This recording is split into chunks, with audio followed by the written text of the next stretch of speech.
All right, guys, today I want to talk with you about some tricks that can help you get over author brick walls. And I don't know how. I have not picked up the last lecture until today, well, last night, but I'm already on page 77. I started reading it last night because I had some time that I could not use my computer and I had to busy my mind. And instead of just random on my phone, I'd already done my devotionals for the day. I had to pick up something. I was going to get restless, and what better way for me than to pick up a new book, one that I bought for the boys, and I wanted us to read it. I wanted one of my goals was to read this book this year anyway. So I was like, oh, it's a short little book. Let me get started. Well, there's a quote that I pulled from this book. And Randy says the brick walls are there to give us a chance to show how badly we want something. And it just hit me. It resonated with me strong when I read it. And I was like, that's what happens to me when I'm in this author world and I've got all these brick walls. And it's just there to say, hey, what are you going to do? You're going to climb over it. You're going to go around it. You're going to bulldoze through it. Or you're going to get people to help you carve out a door. Like, what is it that, I need to do with the Lord's help to get me through all of these brick walls? And so I went off Twitter last night. I just threw the quote up there. And when I woke up this morning, the quote still stayed with me. And I said, authors, we have brick walls, especially when we come to a blank screen or we're holding ourselves back from writing. And so what can we do to help overcome some of that? Well, first, I'm going to tell you to always pray. Pray in all things. Seek the Lord. When you get stuck, there may be a reason why.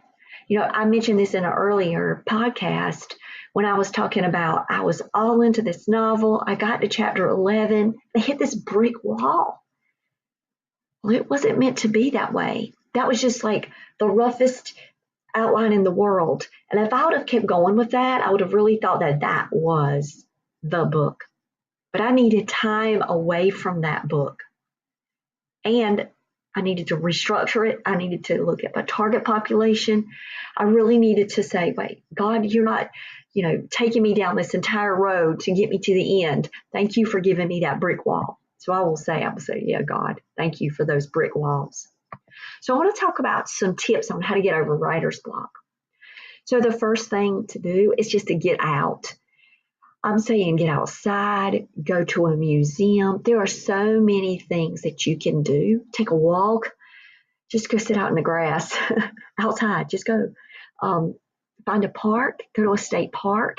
I'm all about the state park systems. Just be away from your computer. Be away from your environment. So you guys know that I also write poetry. I've been sharing a lot of my poetry lately, which is something that I never did prior to just getting over a brick wall. And that was more of my self-doubt on those. But I've been sharing them every day. And when you're out, you can see things in new ways. You can have new experiences that can help build your scenes, your character development. We're always out there working. Yesterday, I wrote 2 poems from us going to the History Museum.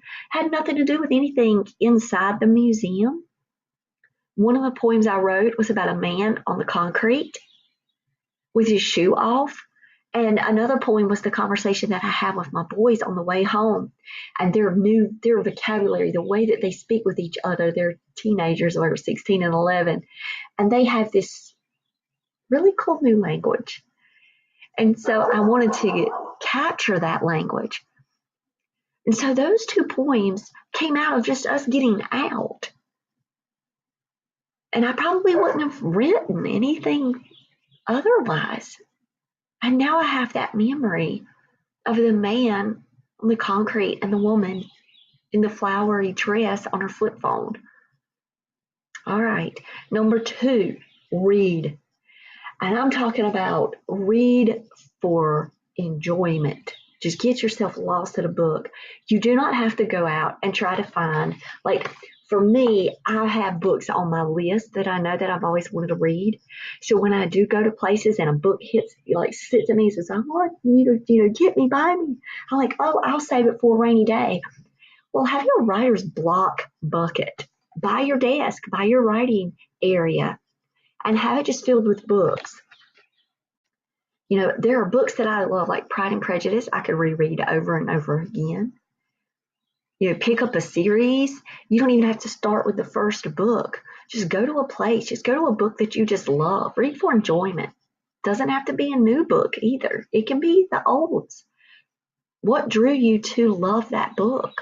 And maybe you just need to read it again. Now, this is not going to work for me.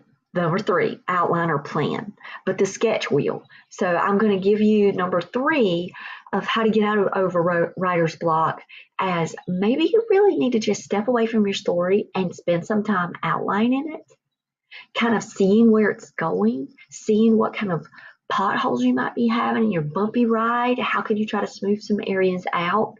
Because then if you go back and maybe you fix an area, then the next part will just naturally flow. So then maybe you need to really do an outline. That might work for you.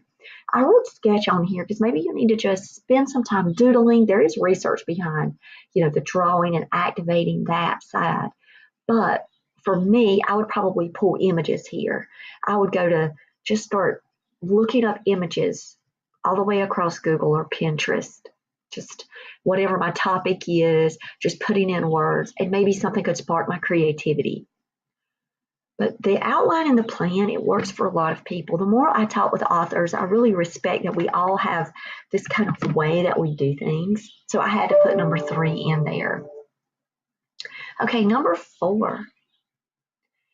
Author communities are powerful for you. If you've got writer's block, you're not alone. Other people may have, just come to these brick walls and they just might be brain tired. Like, sometimes you get to the point where you might just need to talk it out with someone. Pray for me, ask for prayer in an author community, text one of your writer friends, email me, JenLowryWrites@gmail.com, and say, I've got one of those brick walls you were talking about. Pray for me. But just know that we all have times where we might stare in front and say, I don't know what to say. Oh, excuse me, I yawned. This is me, 7 a.m. without coffee. But know that there are author communities out there that you could receive support from. So I would say, if you get a moment, get out of your story, get into another author's situation, kind of refresh your mind, maybe give some advice or tips to somebody else, and then challenge yourself back. That can really help you in author communities too. So number 5, identify any distractions that you might have. I will tell you, social media can become a distraction. I'm going to be honest with me. So let's talk about myself here. I know that if we're spending way too much time on Twitter or on trying to build a platform where we're not really writing, then we're not going to really have anything, the ultimate result. Like, we're just kind of hanging out there in the Twitterverse. Well, we need to be writing too. There is a time and a place for everything. And yes, you do need to carve out time in your schedule to be able to get on social media, be active in the communities, engage with people, learn and listen, and use that as models. But you've got to be careful with your distractions. Now, I'll tell you, I have limited distractions right now. And so when I'm talking about identify distractions, you also could change your schedule around. So I get up super early in the morning, and my routine is usually get up, go downstairs, get my coffee, kind of check over everything. I'm on the Bible verses. I'm looking up my devotional. I'm doing those things. And, I've got I'm reading Pooja's book too, along with my Bible readings. And I do that on a daily basis. But I like to get up earlier now than ever before because I have less distractions. like when my children are up, I'm going to want to engage and talk with my children. I'm going to want to have those conversations. I'm going to want to hear the UFC news with my son and uh, then maybe drink another cup of coffee with him, or maybe our day will start. Like this weekend is adventure time. It's spring break, and I have to get up super early because I do want to also go out with them and have our adventures.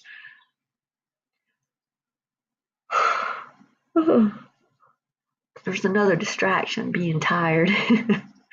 um, eliminate. So figure out what your distractions are and see what you can do to rearrange your schedule. And I will say that I used to think I was a night owl. Like I identified, people would talk about, when are you most productive? I was like, I would say half the night. My kids would be playing video games. I'd be on my computer and we would be doing our things. Those were our hobbies. But now, the older that I don't know, I just changed. I got to get up in the morning and I got to work early. So you will find me like on my times off on my Saturdays, on my Sundays, really early in the morning. And my routine in the summer was very rigid. I needed to get up. I needed to do my Bible study. I needed to do my journal writing. And I would make goal lists for the day. I needed to do that last summer. I'm so goal oriented at this point that I kind of can do all of that in my head. I don't have my journal beside me anymore, but I used to. I still have my journal handy if I need it. And I still do take notes on my phone, but I'm not carrying around that journal as stringent as I was doing it. And it's because I needed to build in those patterns. So whatever your distractions are, figure out ways to overcome those and then set a plan in place to do it. And then follow through. Follow through is key. Then when you start building positive writing habits and spaces, then check your creativity. Check to see if your word count has improved. Okay, number 6. What if you're at this wall? Because you might need to research more. Now, you guys are going to hear me. The whole point of the research is to add the depth to your work. Well, what if you're just kind of surfacing your work and you really haven't spent the time in the psyche of the characters, or you haven't spent the time really developing out that plot, and you just might not have researched to that point. And so you might be stuck because you really don't know enough about the topic. Now, if you're writing fantasy, and I respect you so much because you get to take this blank canvas and you get to create just phenomenal beings and environments and situations. But if you're writing contemporary fiction and you want it to be, I can't just write everything that I know here from my small town. I've got to branch myself out from what I know, and researching is the way to do that. And so YouTube research, documentaries. Okay, I'm a documentary girl. I can watch a documentary every single day of my life and be completely satisfied and happy. Research also might be watching movies in your genre, seeing what screenwriters are doing, seeing what other authors are doing. What are other authors talking about in your genre? And so there's so many subsets and genres.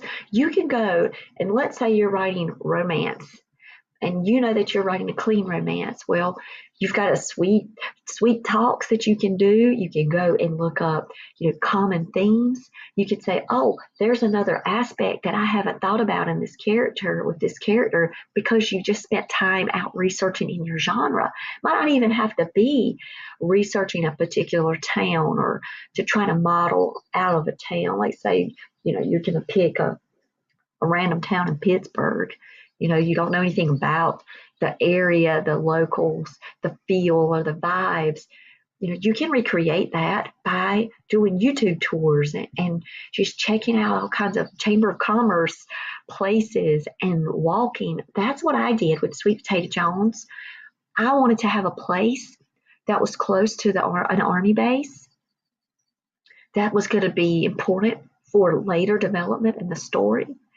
So I needed that. And so I started looking at Army bases, and I knew Fort Bragg, of course, because my dad served there. And so I'm like, well, what are other Army bases? And then I found the one in Newport News where Sweet Potato could go and be new. And I just loved that play off the Newport in the news, in the story. And then I started researching the area, and I went through there a couple of times just quite a few times, just driving through over the bridge and things like that, traveling. But I've never stayed in Newport News, but I had to get a feel of the place. I had to get a feel for the community because it was so embedded in community that I wanted it to feel realistic. I wanted it to be like if someone was from Virginia and they went through Newport News, or they would say, you know what, that's got a really cool vibe to that place. That's the place I know. That's the place I grew up in. It could be that. And so I had to research that. And it took a lot of work. I was looking up homeless shelters. I was looking up transitional programs. I was reading all about STEP programs. And I was learning that, okay, things like this do exist. Well, let Miss Betty, who's the program director, named after my mama, let Miss Betty, have that in place. And now let me create something for Miss Betty.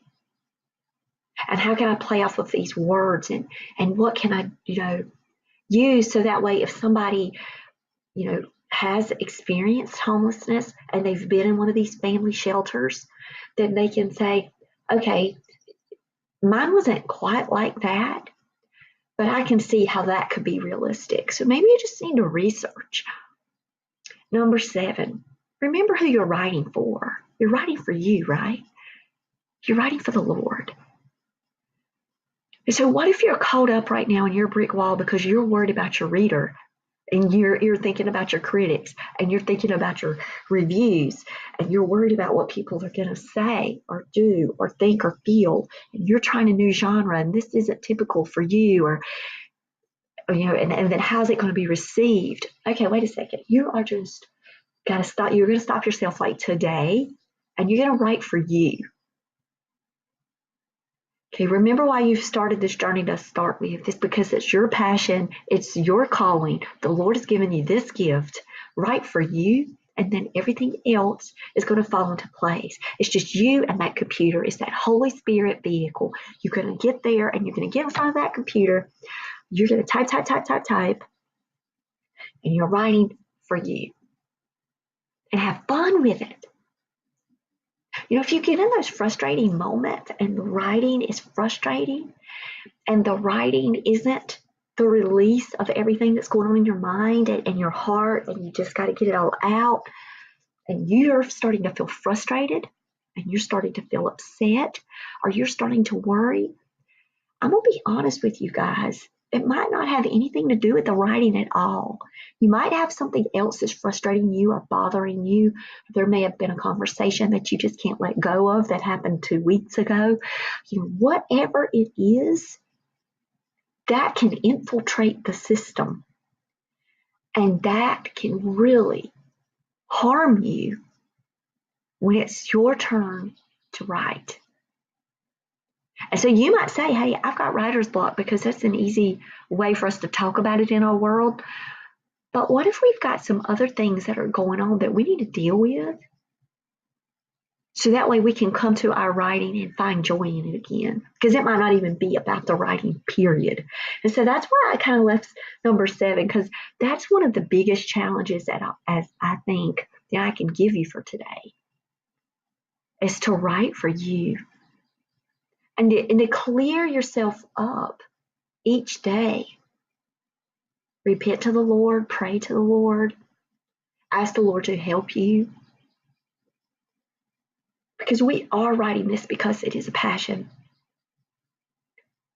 Even for those of us that didn't major in English and creative writing, we probably wanted to.